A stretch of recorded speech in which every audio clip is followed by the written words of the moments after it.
for all you Type 3 VW enthusiasts, here's an install of a brand new Bowden tube in my 1970 VW Fastback, and also a trick or two on how I got the Bowden tube sag or bend to work well for me.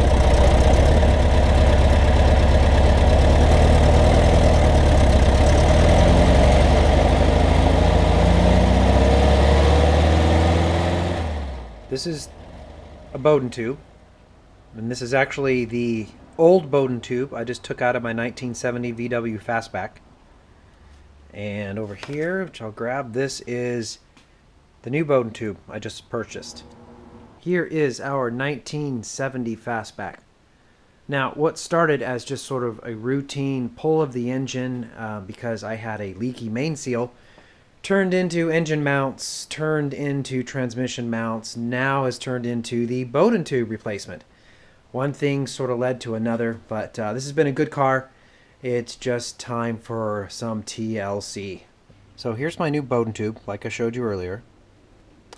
And this is the bracket towards the top of the transmission that the Bowden tube will slide into. Like that.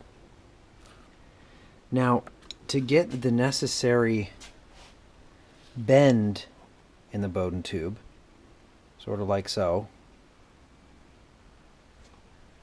you're going to need to put some sort of spacer right here between this sleeve or flange and this side, the back side, if you will. This is back and towards the front, or engine, or it could be flip-flop. This could be maybe rear of the car towards the front of the car. So what I found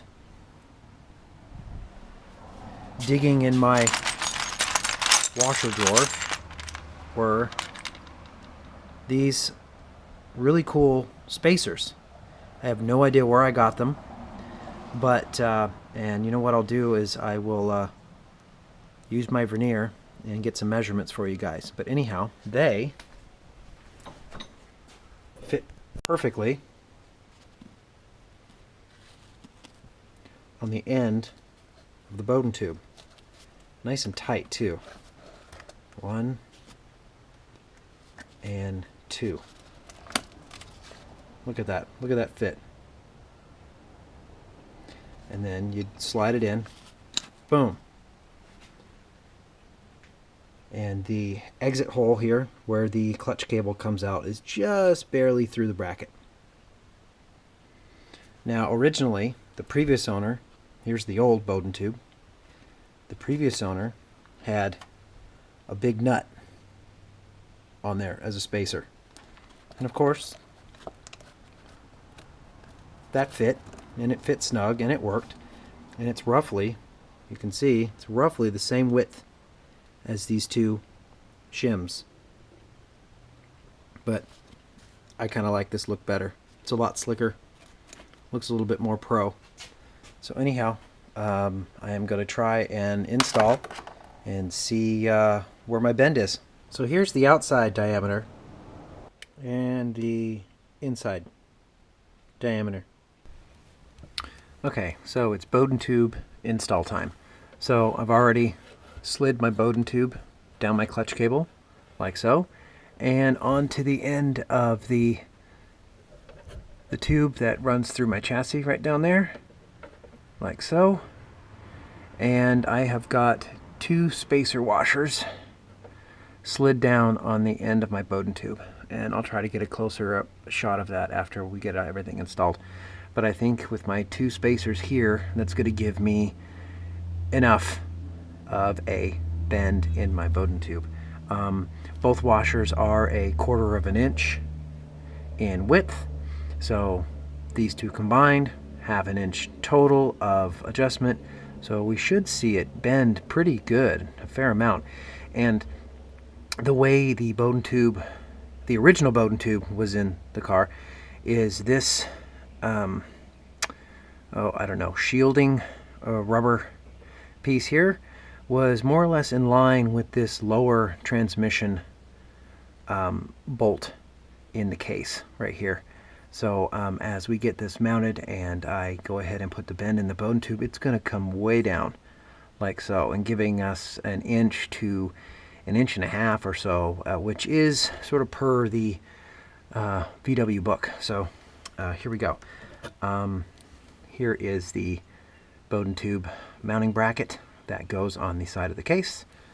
So I will slide this down the clutch cable and onto the end of my Bowden tube like so. Now I will go ahead and, because I've got a stud sticking out of the transmission case here on the top, I'm going to go ahead and push on it and see if I can slide over like so.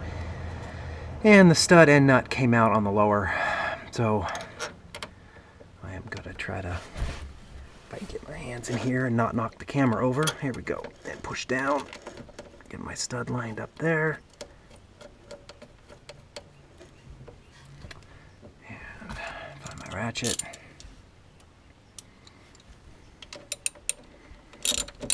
Okay, run this in.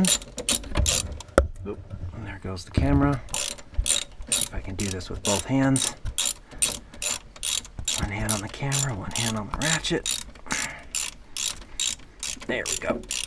And watch that Bowden tube drop right down.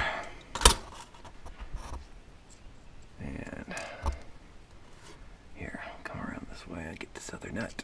And we will snug things up. There is a close-up of my two spacers right here on the end of Bowden tube 1 and 2. And then here I'll fly the camera down here and swing back, and you can see my bend in the tube. And it's just sort of in line with that lower bolt in the tranny case, right down there. And I've got 1.5 inches roughly of bend in the tube itself. And with that much spacer and just a little bit of the end of the Bowden tube comes out the top of the bracket. And if I swing back around this way, I get just a little bit of thread coming through the top of the clutch arm here, which is good. Once I start tightening things down, clutch fork is going to swing forward, and we'll see how much adjustment I have from there. The engine's back in, so it's time for a road test.